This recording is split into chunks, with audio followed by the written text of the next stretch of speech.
What's up, guys? My name is Zach and I make videos about photography, camera gear, amateur videography, and vlogs. So today we're talking about this guy. This is the Nikon Z50 and I've had it for just about 6 months now, and I figured it was time to sit down and have a conversation about what I like about it, what I don't like about it, and who this camera's for. So let's get going.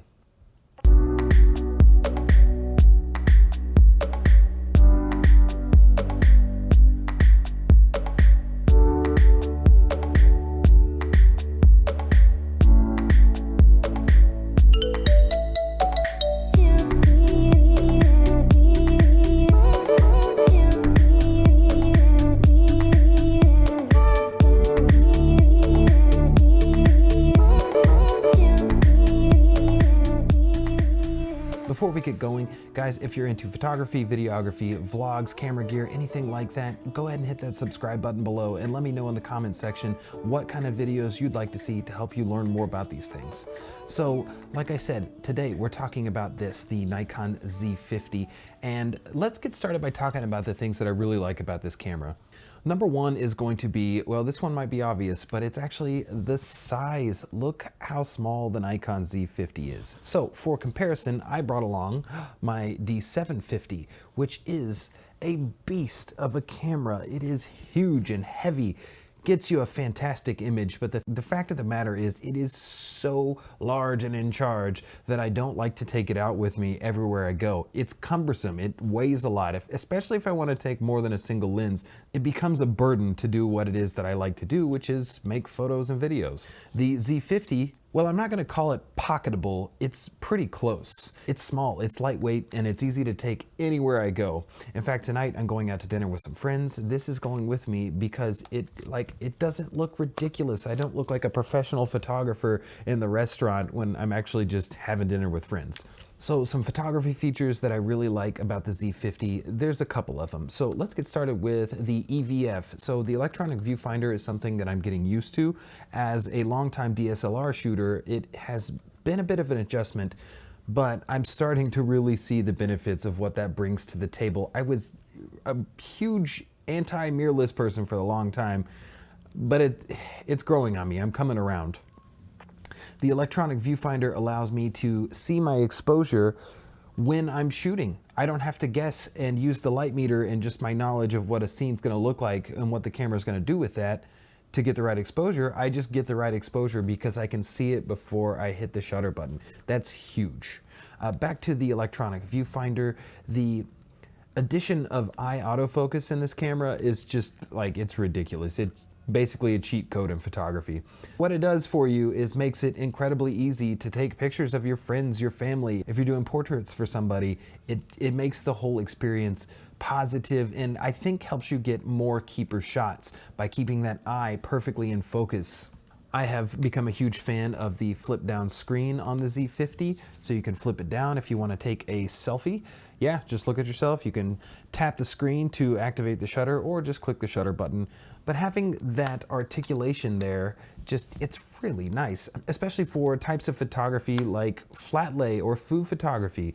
So if I want to get a cool picture of what it is that I'm eating at a restaurant, I can get that top-down flat lay view by flipping the screen and lining up the shot just like I want it. Very handy, and I use it all the time. As for video features, the Nikon Z50 has 4K at up to 30 frames per second with no crop. It also allows you to shoot at 120 frames per second in full HD.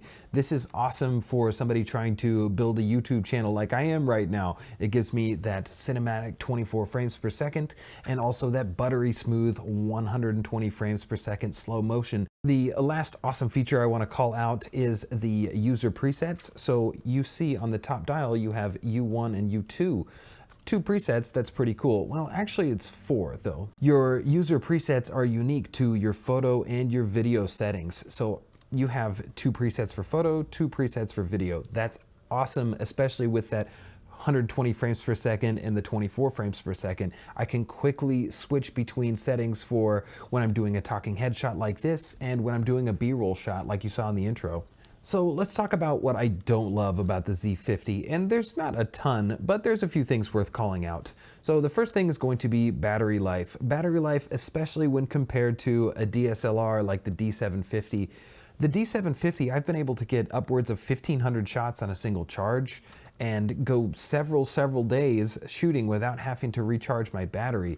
The Z50, while I can go a full day, it doesn't quite stack up to what you get with the DSLR. So I guess you just have to ask yourself, is the trade-off worth it? Me, to rectify this, I just bought an extra battery that lives in my bag. The second thing to talk about that I don't really love is the placement of the SD card slot. So they have put it in with the battery there. And to get it out, you just pop it out right there. It's not bad, it's not a deal breaker, I don't like it. I would rather it be in a side compartment on the handle or something like that. It's similar to the M50 that I'm using right now. I don't like it, put it on the side. The next thing is the limited selection of DX glass for this camera and the Nikon Z mount. So the Z50 at this point only has 2 native lenses for DX specific sensors. That's going to be the 16-50 kit lens and the other one, the 50-250, I believe, zoom lens that you can pick up for a couple $100. They're both awesome lenses, especially this 16-50. Like, it is razor sharp for a kit lens. I've never used a kit lens that quite stacks up to what this does. But what I really wish I had were some very small, inexpensive prime lenses, like a 24 1.8, a 35 1.8, a 50 1.8, that can help keep the form factor of this down. I have all those lenses in Nikon F mount, but they're full frame lenses. They require the use of an adapter, and they really kind of take away why I really love this camera, and that's going to be this size. With a big full frame prime lens and an adapter on, it's out here, and you're basically the same size. The last thing that I don't really love about this camera, and this is probably the biggest one, there is no touch to drag autofocus on the rear screen. So my M50 that I'm shooting this on right now, I can look through the viewfinder, use my thumb on the back of the screen, and just drag around to move that focus point. I can't do that on the Z50. And they didn't even give you a joystick. What you have is an archaic directional pad to help move those focusing points. It's just not quick. It's not as fast. All those focusing points on there make it hard to get from one side of the screen to the other quickly, because you got to cycle, just tap, tap, tap, tap, tap, tap, tap, and then you're there, versus touch drag, I'm there. Hopefully this is something they can fix in a future update, but as of right now, I don't have that, and I really wish I did. Here's the real question: who is this camera for? I think the Nikon Z50 is for 3 types of people. The first one are those of you that are bought into the Nikon system, maybe have a lot of F-mount glass, and you're really wanting to try out mirrorless for the first time, but you're not ready to make the full switch to something like the Z6 or the Z7. This is the category that I fell in. I have a lot of F-mount glass. I have several DSLR bodies, and I love them, but I've always been curious, like, hey, what's it like? What's this mirrorless stuff all about? I gotta see. So I went to a local camera store, held it for 3 seconds, and was like, yeah, I want this. It's cool, and I want to try it. The second type of person is going to be Nikon shooters that are interested in finally getting into video for the first time. This camera is jam-packed of awesome video features, great video quality, great video autofocus, and it really checks the box in a lot of ways for a video camera. It's great if you already have that Nikon glass, because you can adapt it and use it for your video making in the future. The last person I believe this camera is for is going to be beginners. Those of us that are new to photography, new to videography, and you want to get in for the first time. It's sub $1,000, which may seem like a lot, but for what you get, it's, I think, a really great value. You get the flippy articulating screen, you get the electronic viewfinder, you get 11 frames per second, eye detect autofocus, excellent video features, and not to mention a weather sealed body that's going to stand up to the elements. All in all, I think this is a great beginner camera, but it's not exclusively for beginners. It also checks the box in a lot of ways for professional photographers that just want a backup camera. They want something small that they can take with them throughout their day and document their life. Overall, I am really happy with the decision that I made to purchase the Nikon Z50, and I would do it again. I hope you guys enjoyed this video. If you did, remember to hit that subscribe button below, give me a thumbs up, and leave a comment in the comment section below about what kind of videos you'd like to see in the future. And let me know if you have a Z50, what are your thoughts on this?